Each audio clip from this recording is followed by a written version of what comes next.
चतुर्थी का श्राद्ध है, तो चतुर्थी के श्राद्ध वाले दिन जितने भी चतुर्थी के श्राद्ध वाले हैं सब जगह पर पितरों को भेजते हैं, उनकी छतों पर छोड़कर आते हैं। फिर 7 दिन तक श्राद्ध वाले 16 दिन तक पितृ पूरी पृथ्वी पर मृत्यु लोक में भ्रमण करते हैं। 2 चावल का दाना आप अपने पूर्वजों के पितरों के स्थान का स्मरण कर कर या परिंदा या मटके का स्मरण कर कर छत पर डाल दे, उसका स्मरण रहे। समी का वृक्ष में फूल लगता है, उस फूल को लाकर भगवान नीलकंठेश्वर महादेव के नाम से शंकर जी को 5 पत्नी, कितनी है? गणेश जी की 5 पत्नी। पहली श्री, दूसरी तुष्टि, तीसरी पुष्टि, चौथी रिद्धि और 5वीं सिद्धि। चढ़ा दो और शंकर जी का नाम लेकर थोड़ा सा जल, जो व्यक्ति बीमार है शिव पर चढ़ा हुआ जल नीलकंठेश्वर महादेव के नाम से उसके शरीर पर कहीं लगाओ, उससे उसको स्वस्थ होने में देरी नहीं लगेगी, वो स्वस्थ। चावल के 7 दाने जल के पात्र में डाल लीजिए और मात्र 5 पुष्प सफेद जल के पात्र में डाल लीजिए। दुर्वा के 3 बट, एक लंबी सी जो दुर्वा होती है, दुर्वा में 3 गांठ पड़े, लंबी डंडी होगी तो 3 गांठ अपने आप आ जाएगी।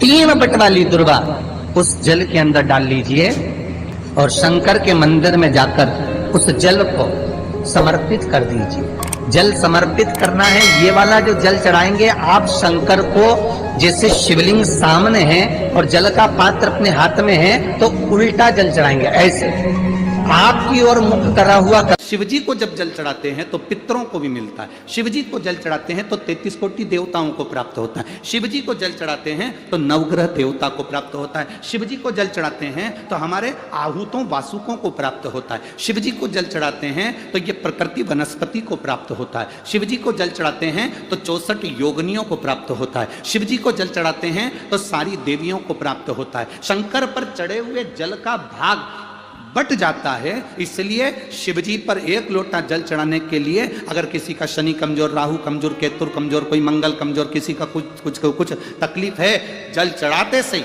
उसकी वो तकलीफ धीरे धीरे कटना प्रारंभ हो जाती है। इसलिए सारी चतुर्थी का व्रत करने वाली जो माताएं होती हैं, जो चतुर्थी का व्रत करती हैं, आज भी चतुर्थी मान्य हो रही होगी, तो चतुर्थी का जो व्रत करने वाली होती हैं, जो चतुर्थी का पूजन करने वाली होती हैं, उनके भीतर का एक भाव होता है कि जैसे ही शाम का समय आए चंद्रदेव का पूजन करें, चंद्र जब प्रकट हो जाए, कलश भर लिया, उसके नीचे आखा दाना रख दिया, चावल गेहूं जो भी आप रखते हो पूजन के लिए, ऊपर पात्र आदि रख दिया, जलाशय, फिर अपने घी का दिया लगाकर पूजन भी कर ली। तो जो चतुर्थी का पूजन करने वाली होती है, जो चतुर्थी का नियम व्रत धारण करने वाली होती है, बड़ी बड़ी चतुर्थियां करती हैं या उसका नियम धारण करती हैं, तो चतुर्थी का जो पूजन करती है वो किस चीज के लिए होता है? केवल संतान, पुत्र, परिवार, हमारा कुटुंब, हम जिस कुल में हैं, हमारा कुल वैभव की ओर बढ़े, संपदा की ओर बढ़े और उसकी आयु बढ़े,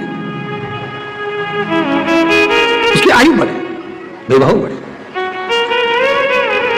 गोबर को शंकर भगवान ने गाय के गोबर को आशीर्वाद दिया, लक्ष्मी तो गाय के गोबर में बैठी है, इसलिए जिसका आंगन, जिसका पूजन का स्थान गाय के गोबर से लीपा जाएगा, उसके घर में संपदा की कमी नहीं आएगी, लक्ष्मी का निवास है। तो चतुर्थी के श्राद्ध वाले दिन एक तुलसी का दल, तुलसी का जल, तुलसी का चरणामृत हम पीते हैं, वह हमारे शरीर में 8 दिन तक तुलसी का दल, तुलसी का जल 8 दिन तक हमारी इंद्रियों को संयम में रखता है। कितने दिन तक? 8 दिन तक। विष्णु पुराण कहती है बेलपत्री, एक बेलपत्री का आधे से आधा पत्ता भी, या भगवान शंकर पर चढ़ा हुआ जल या बेलपत्री का आधे से आधा पत्ता भी या एक पत्ता भी हम ग्रहण करते हैं, शिवजी पे चढ़े हुए जल को हम पीते हैं, तो हमारी इंद्रियों में तुलसी का जल 8 दिन तक रहता है, बेलपत्री का जल, बेलपत्री का पत्ता 1.25 महीने तक हमारे उदर में हमारी इंद्रियों को संयमित करता है। 1.25 महीने तक बेलपत्री का पत्ता हमारी इंद्रियों को संयमित करता है। आप कहोगे गुरुजी ये कथा कहाँ की है, तो आप स्मरण करिए। राजा कर्ण एक खड्डे में उसका रथ का पहिया फंस गया। राजा कर्ण खड्डे में रथ का पहिया फंसा, स्वयं रुक्मणी जी ने कहा भगवान कृष्ण से, आपने ये कर्ण मर रहा था और आपने अर्जुन का साथ दिया। कर्ण मर रहा है और तुमने अर्जुन का साथ दिया। भगवान कृष्ण कहते हैं, सुन रुक्मणी, ये कर्ण की गलती है। अभिमन्यु पानी देखकर मरते समय पानी मांग रहा था, पर अभिमन्यु को पानी नहीं दिया गया। पास में छाजल पड़ी थी, बोतल पड़ी थी, छाजल। ये बोतल तो अब आ गई, छाजल पानी का एक कपड़ा होता था जो पानी भरा रहता था। छाजल पड़ी है पानी की, पर कर्ण ने पानी नहीं दिया। आखिरी में वो पानी जहां गिरा था वहां कीचड़ हो गया था, रथ के चलते चलते चलते चलते, और कर्ण का रथ उस खड्डे में फंस गया। मरते समय अगर जल दे देता तो कर्ण पानी के खड्डे में डूब कर नहीं मरता। मरते समय जल नहीं दे पाया। स्वामी, राजा कर्ण का रथ खड्डे में फंस गया, वो मर गया, मारा गया। 16 दिन गया, मारा गया। 16 दिन तक राजा कर्ण का अंतिम संस्कार नहीं हुआ था। 16 दिन राजा कर्ण को अंतिम अग्नि संस्कार नहीं किया गया, अंतिम संस्कार नहीं किया। क्यों? उस युद्ध के मैदान में कोई जाने को तैयार नहीं था। उस युद्ध के मैदान में कोई पहुंचने को तैयार नहीं था। कर्ण की पत्नी वृषाली और सुप्रिया दोनों को मालूम पड़ा कि मेरा पति मर गया। कर्ण की पत्नी को मालूम पड़ा, वैशाली को और सुप्रिया को मालूम पड़ा हमारा पति मर गया। पहले कर्ण के 10 बच्चे थे, 10 लड़के थे। 10 लड़के में से 9 लड़के कर्ण के युद्ध के मैदान में मर चुके थे। केवल एक लड़का जीवित था जिसका नाम वृषकेतु था। केवल एक वृषकेतु जीवित था। और सुप्रिया जो भगवान शंकर की आराधना में डूबने वाली थी, शंकर की आराधना में रमने वाली थी, और उस सुप्रिया को मालूम पड़ा कि मेरा पति मर गया और मरे हुए आधा घंटा निकल चुका है, पति के प्राण छूट चुके हैं। कोई गिद्ध, कोई पशु, कोई पक्षी, कोई जानवर, कोई जलचर, कोई थलचर उसको ना खा जाए, उसकी गति ना बिगड़ जाए, उसके शरीर को कोई भक्षण ना कर जाए, कोई असुर उसके ऊपर आक्रमण ना कर जाए, उसके शरीर के कोई टुकड़े ना कर दे। सुप्रिया आंख से आंसू बहा रही है। कर्ण की दोनों पत्नियां वृषाली और सुप्रिया रो रही हैं। बेटे वृषकेतु ने आकर कहा, मां, पिता मर चुके हैं, पिता शांत हो गए, पिता के प्राण छूट गए। मां, पिता चले गए, पिता समाप्त हो गए। और उस जगह पर समाप्त हुए हैं जहां पर युद्ध हो रहा है। वहां से बॉडी को उठाना, शव को उठाना कठिन है। आसपास युद्ध चल रहा है, बीच में पिता। और कहा, केवल एक काम कर वृषकेतु, केवल एक काम कर। मेरा पति मर गया, उसके शरीर के पास में जा, युद्ध के मैदान में कहीं अगर बेलपत्र का वृक्ष हो, उस बेलपत्र के वृक्ष में से एक बेलपत्र तोड़कर मेरे पति के नजदीक में या उसके शरीर के पास ले जा। मां, उस युद्ध के मैदान में जहां पिता का शव पड़ा है, चारों तरफ युद्ध हो रहा है, कैसे जाएंगे? वो बेलपत्री का फल क्या होता है? बेलपत्री के वृक्ष की एक पत्ती का फल क्या होता है?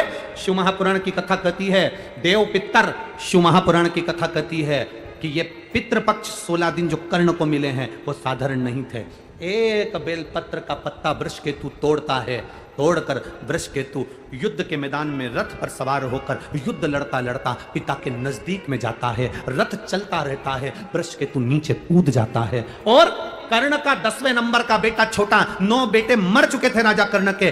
कर्ण स्वयं मर चुका था। एक बेलपत्र उठाकर वृषकेतु ने राजा कर्ण के नजदीक में, उसके पास में उस बेलपत्र को रख दिया। उस बेलपत्र को रखने का फल क्या हुआ वो देखिए कि कर्ण के प्राण छूटने के बाद, कर्ण को मरा हुआ आधा घंटा निकल चुका था, बेलपत्र रखते से ही कर्ण के प्राण यमदूत बंदी बनाकर जो लेकर गए थे, तब चित्रगुप्त महाराज के सामने प्राण खड़े थे। और चित्रगुप्त महाराज ने कहा, क्या चाहते हो कर्ण? कर्ण कहता है, मुझे भूख लग रही है। राजा चित्रगुप्त ने कहा, जाओ सोने की पूड़ी लाओ, चांदी की सब्जी लाओ, हीरे की गुलाब जामुन लाओ। महाराज ने कहा, तूने मृत्यु लोक में रहकर सबको सोना चांदी हीरा पन्ना दिया, पर कभी अन्न का दान नहीं करा, तो तुझे अन्न मिले तो मिले कैसे, प्राप्त कैसे हो, कैसे मिलेगा? राजा कर्ण ने कहा, अगर मैं भूखा रहूंगा तो अच्छी बात नहीं, आप कृपा कर दो। क्या कृपा? बस एक कृपा कर दो कि मुझे कुछ दिन पृथ्वी पर भेज दो, जिससे मैं ब्राह्मणों का भोजन या दीन जन का भोजन करा सकूं। अब तो तुम मर चुके हो, प्राण छूट चुके हैं, मर चुके हो, प्राण छूट चुके हैं। सामने से आ रहे थे, चित्रगुप्त महाराज पहचान गए कि जरूर इसकी धर्म पत्नी का पुण्य इसके खाते में, धर्म पत्नी का पुण्य इसके खाते में आया है। जैसे ही देवादिदेव महादेव सामने आए, राजा कर्ण ने हाथ जोड़ा, हाथ जोड़कर राजा कर्ण कहते हैं, बाबा ए मेरे शंभु, ए मेरे त्रिकालदर्शी कैलाशी अविनाशी, मैंने सोना दान करा, हीरे दान करा, मैं अन्न दान नहीं कर पाया। बाबा मैं अन्न नहीं दे पाया। कर्ण रो रहा था, शंकर देख रहे थे। शिवजी देखकर राजा कर्ण से कहते हैं, कर्ण क्यों चिंता करता है? ए बाबू चिंता करने की जरूरत नहीं है, तेरी धर्म पत्नी ने तेरे शव के पास एक बेलपत्र रख दी थी, वो बेलपत्र का फल ये होगा। चित्रगुप्त महाराज अभी तक इसके प्राण या इसका शरीर समाप्त नहीं हुआ है, एक काम करो, 16 दिन के लिए इसके शरीर को किसी दूसरे का रूप धारण कराकर मृत्यु लोक में भेज दीजिए। वो बेलपत्र का फल यह था, एक बेलपत्र का पुण्य यह था। राजा कर्ण का शरीर वापिस जीवित करा गया, एक शरीर तो पड़ा रहा कर्ण का, और कर्ण दूसरा शरीर धारण कर कर संत ब्राह्मण वृंद जन, गरीब जन, दीन जन सबको भोजन कराते रहे। भोजन कराते कराते कराते कराते लाखों लोगों को कर्ण ने भोजन कराया। देव अधिदेव महादेव देखकर मुस्कुरा रहे थे कि कर्ण भोजन कराते कराते तिलक लगा रहे थे, और तिलक लगाकर गिन रहे थे, एक ब्राह्मण को भोजन कराया, 2 ब्राह्मण को भोजन कराया, 3 ब्राह्मण को भोजन कराया, 4 ब्राह्मण को भोजन कराया, 5 ब्राह्मण आएगा। श्राद्ध पक्ष के अंदर अगर तू ब्राह्मण को भोजन करा रहा है तो तिलक लगाने की जरूरत नहीं, तो एक ब्राह्मण को भोजन कराएगा और बिना तिलक के दक्षिणा देगा तो 1000 ब्राह्मण का फल प्राप्त कर लेगा। कितना सुंदर कहा, दाक तिथि पर भोजन कराओ तो तिलक कर कर दक्षिणा दो, पर अगर 16 श्राद्ध में मान लो चतुर्थी का श्राद्ध है, पंचमी का श्राद्ध है, द्वितीया का श्राद्ध है, तृतीया चतुर्थी की, शिवपुत्र गणेश आज वर देता हूं, ये शमी और मंदार का पेड़ वृक्ष, इसकी पत्ती और इसके फूल जो मेरे पिता शिव जी को समर्पित करेंगे, जो मुझे समर्पित करेंगे, जो उनके मन की कामना होगी वो सारी कामना उनकी हम पूर्ण करेंगे। गणेश जी महाराज ने कहा, देवता स्वीकार करे चाहे नहीं करे, मेरे भगवान शंकर और मैं मंदार के पुष्प को और शमी के पत्र को स्वीकार करेंगे। जो मनुष्य शमी के पत्र से हम दोनों की आराधना करेगा, मेरे पिता शिव जी की और मेरी आराधना करेगा, भूलवश भी शमी के वृक्ष का दर्शन बुधवार के दिन उस देह में हो जाएगा। शमी के वृक्ष का यदि वो दर्शन भी कर लेगा, उस दिन 12 ज्योतिर्लिंग के दर्शन का पुण्य फल प्राप्त हो जाएगा। 7 स्थान पर शमी पत्र का वर्णन किया गया। 7 स्थान, ये शिवलिंग, ये जलाधारी, ये जल बहता है वो स्थान, बीच में अशोक सुंदरी का स्थान, गणेश जी कार्तिकेय जी का स्थान, माँ जगत जननी का हस्तकमल, शिवलिंग, ऊपर जलाधारी में जया, विषहरा, श्यामली बारी, दौतली, 7 स्थान बताए। पहला स्थान अशोक सुंदरी का स्थान, द्वितीय स्थान भगवान श्री गणेश जी महाराज का स्थान, जहां गणेश जी का स्थान है सीधे भाग में, उस तृतीय स्थान मां पार्वती जी का हस्तकमल, चतुर्थ स्थान भगवान शंकर का शिवलिंग, चौथा स्थान, 5वां स्थान नंदी का उठा हुआ चरण, जो नंदी का पांव उठा हुआ रहता है एक आगे वाला, 5वां स्थान, और 2 शमी पत्र भगवान शंकर के सम्मुख में से अपनी कामना कर कर 3 बार पंचाक्षर मंत्र का या श्री शिवाय नमस्तुभ्यम का स्मरण कर कर वो शमी पत्र भगवान शंकर के शिवलिंग पर फिर समर्पित कर दिया जाए। अगर ये 7 शमी पत्र समर्पित कर कर 1 बेलपत्र शिव जी को समर्पित करा जाता है तो धीरे धीरे कैसा भी बड़े से बड़ा रोग हो वो धीरे धीरे कटना प्रारंभ हो जाता है। जिनको शुगर की बीमारी हो, बीपी हो, उनसे निवेदन करूंगा, गणेश जी का दांत जो टूटा हुआ है उस टूटे हुए दांत के भाग की ओर 5 दुर्वा सफेद दुर्वा। पानी का जो जलाशय होता है, कुआं होता है, बावड़ी होती है, तालाब होता है, नदी होती है, वहां लगती है सफेद दुर्वा। 5 सफेद दुर्वा टूटे हुए दांत की ओर समर्पित कर दें। दोपहर में ठीक 12 बजे वही दुर्वा 5 मिनट बाद उठा लें और उस दुर्वा को एक एक दिन में सुबह खाली पेट एक दुर्वा को खा लें। महाराज, आपका शुगर और बीपी लेवल में मिलेगा। आपने मुझे दुर्वा समर्पित करी है, ये दुर्वा जो मुझे देगा वो वैभव प्राप्त करेगा। जो दुर्वा मुझे समर्पित करेगा उसके जीवन में रोग दूर हटेगा। उन्होंने पूछा, गणेश जी फ्री कब रहते हैं? तो हमने कहा, अब ये तुम्हारे ऊपर, हमको तो मालूम भी नहीं, हम तो अपॉइंटमेंट लिए भी नहीं उनसे, तो तुम्हें ज्यादा स्मरण हो। तो आप शंकर जी की कथा करते हो, आपको नहीं मालूम कि गणेश जी कब फ्री रहते हैं? हमने कहा, गणेश जी फ्री रहने का केवल एक समय होता है, एक टाइम होता है, एक पल होता है, एक घड़ी होती है कि गणेश जी महाराज हमारे घर में आ गए। गणेश जी की सबसे पहली जो आरती हो, उस आरती के समय पर अगर धूप बत्ती जलाई जाए या गोबरी को जलाकर उसमें गूगल छोड़ी जाए और गूगल छोड़ने के बाद गणेश जी का नाम ध्रुम वर्ण कह दिया जाए, तो गणेश जी को तुम्हारे घर की पूजा स्वीकार करना पड़ती है। बस वो समय हम जानते। हम तो बस उतना जानते हैं कि शिव महापुराण में लिखा और मुद्गल पुराण में लिखा, गणेश पुराण में लिखा, गणेश जी का एक नाम होता है ध्रुम वर्ण। क्या नाम है? ध्रुम वर्ण गणेश जी का एक नाम होता है। जब हम धूप जलाकर और धूप लगाने के बाद में गणेश जी की सबसे पहली आरती करने के पहले अगर हम सबसे पहली आरती गणेश जी की कर रहे हो, अपने घर में स्थापना कर रहे हो, बिठा रहे हो, और तुम चाहते हो कि गणेश जी मेरे घर में आके मेरी पूजा को स्वीकार करें और जो मांगू मेरा गणेश मुझे दे 10 दिन के अंदर, तो पहला नाम लेकर पुकार लेना, ध्रुम वर्ण विनायक बैठो, बस काम हो गया। वो फ्री होकर आता है, वो बैठता है, अलमस्तता में बैठता। अब वो हमसे पूछे समय क्या है? हमने कहा, देखो हमारे को तो मालूम नहीं, बस इतना जरूर जानते हैं कि ध्रुम वर्ण नाम के मेरे विनायक, जो जिनके शरीर से भक्तों के ताप मिटाने के लिए अग्नि तेज निकलता रहता है, जिनके शरीर से धुएं की भांति अग्नि प्रकट होती रहती है।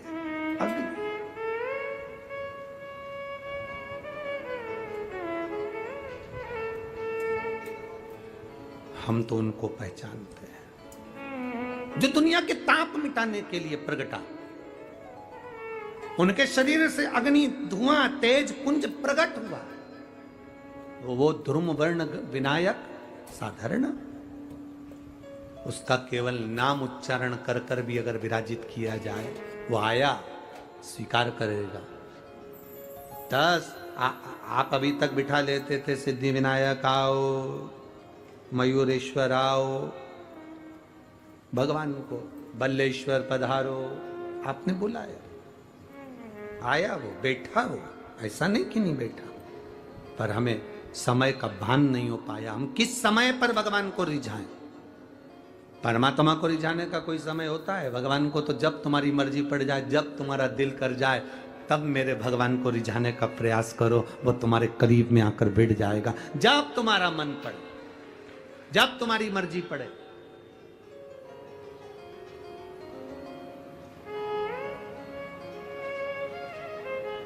चतुर्थी के दिन 7 गांठ वाली दुर्वा 21 ले लो और चतुर्थी के दिन गणेश जी को समर्पित कर दो। पंचमी तिथि को उस दुर्वा को उठाकर दूध में डाल दो और उस दुर्वा को दूध में डालकर उस दूध में उस दुर्वा को मल लो, और जिसके सफेद चमड़ी पड़ गई हो, चर्म रोग हो गया हो, उस दूध को उस दुर्वा के साथ, दूध नहीं भी हो तो पंचमी के दिन दुर्वा का लेपन शरीर पर कर लें। आधे घंटे तक करने पर पंचमी को प्रदोष काल में स्नान कर लें। महाराज, आपको चर्म रोग में आराम लग जाएगा, सफेद चमड़ी अपने असली रंग में आना प्रारंभ हो जाएगी। गणेश पुराण। दुर्वा का मूल बता। महाराज 21 दुर्वा के 108 बंडल बना लो। अगर एग्जाम में बैठ रहे हो, सरकारी परीक्षा में बैठ रहे हो, पास नहीं हो रहे, नौकरी नहीं लग रही, बहुत जगह इंटरव्यू दे दिया, 21 दुर्वा के 108 बंडल बनाओ, उसकी माला बनाओ और देवी के मंदिर में, माता जगदंबा के मंदिर में, अर्थात जहां शंकर पार्वती पूर्ण परिवार विराजमान हो, ऐसे देवी के मंदिर में गणेश जी के गले में वो माला अर्पण करिया है, अपना नाम बोलकर और जिस एग्जाम में बैठ रहे हैं उसका भाव वर्णन कर कर महाराज। और वहीं से एक पुष्प लेकर अपने कमरे में जहां पढ़ते हो, कांच की प्लेट में उस फूल को रख दीजिए और दूसरे दिन एग्जाम के लिए चले जाइए, आपको उसका फल अवश्य मिलेगा, अवश्य मिलेगा, आप उसमें उत्तीर्ण होंगे, फल प्राप्त होगा। दुर्वा सुख का अनुभव करा देगा। चतुर्थी का व्रत करने वाली जो माताएं होती हैं, जो चतुर्थी का व्रत करती हैं, आज भी चतुर्थी मान्य हो रही होगी, तो चतुर्थी का जो व्रत करने वाली होती हैं, जो चतुर्थी का पूजन करने वाली होती हैं, उनके भीतर का एक भाव होता है कि जैसे ही शाम का समय आए, चंद्रदेव का पूजन करें, चंद्र जब प्रकट हो जाए, कलश भर लिया, उसके नीचे आखा दाना रख दिया, चावल गेहूं जो भी आप रखते हो पूजन के लिए, ऊपर पात्र आदि रख दिया, जलाशय, फिर अपन ने घी का दिया लगाकर पूजन भी कर ली। तो जो चतुर्थी का पूजन करने वाली होती हैं, जो चतुर्थी का नियम व्रत धारण करने वाली होती हैं, बड़ी बड़ी चतुर्थियां करती हैं या उसका नियम धारण करती हैं, तो चतुर्थी का जो पूजन करती हैं वो किस चीज के लिए होता है? केवल संतान, पुत्र, परिवार, हमारा कुटुंब, हम जिस कुल में हैं, हमारा कुल वैभव की ओर बढ़े, संपदा की ओर बढ़े और उसकी आयु बढ़े, उसकी आयु बढ़े, वैभव बढ़े। बहुत ध्यान दीजिएगा महाराज, चतुर्थी की पूजन में जो आप आखा दाना रखते हो, गेहूं वगैरह कुछ भी जो भी रखते हो, उसकी बड़ी महत्वता होती है महाराज।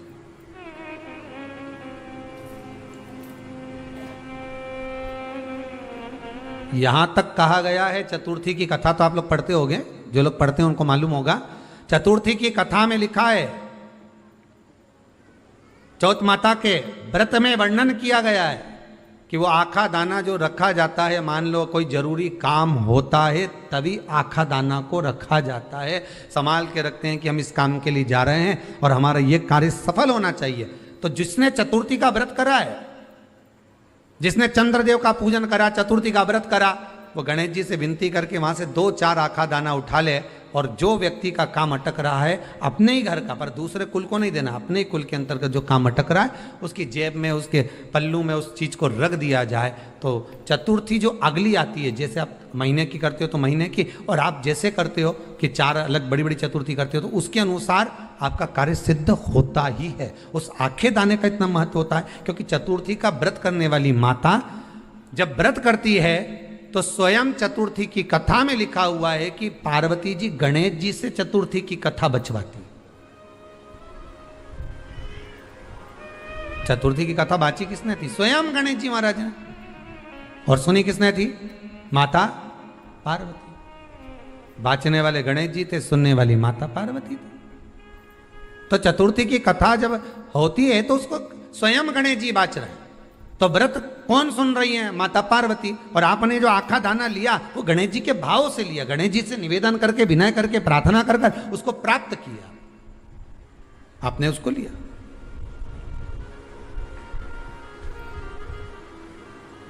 फल प्रदान कर देता है, कार्य की सिद्धता देता है। और एक और चीज ध्यान रखिएगा, जिसको